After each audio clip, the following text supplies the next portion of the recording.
লিপস্টিকটা একটু গালে, নাকে আর থোঁতাটা অল্প একটু দিয়ে দিই, আর বেবি লিপস দিলে বেবি লিপসই দিয়ে দিই। তো আমি কিন্তু দেখো ব্লাশ দিয়ে কিন্তু অবভিয়াসলি ব্লাশ দিইনি, যাই হোক এটা কিন্তু ব্লাশের কাজই করে। যাদের ব্লাশ নেই তারা কিন্তু এই ট্রিক্সটাও কাজে লাগাতে পারো। তো আমি কিন্তু দেখো স্ম্যাশ করে নিচ্ছি। নেক্সট আমার লক্সটা বার করে নিলাম। আমার মনে হয় লক্স বার করলে একটু বেশি ভালো লাগে দেখতে, একটু স্টাইলিশ লাগে।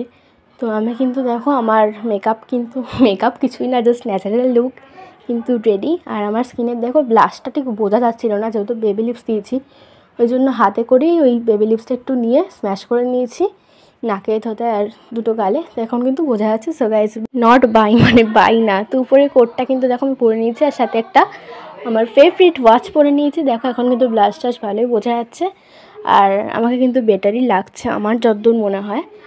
তো আমাকে বেটার লাগছে না বেস্ট কিন্তু তোমরা অবভিয়াসলি বলো। আর দেখো বেরোনিটাও কিন্তু আমার একদম পারফেক্ট হয়েছে। আমার একটা খুঁতখুঁতানি রয়েছে, আমার চুল যদি মন মতো না হয়, আমার চুল বাঁধতে বাঁধতে হাত ব্যথা হয়ে যাবে, আমি তবুও দরকার হলে 20 বার বাঁধবো।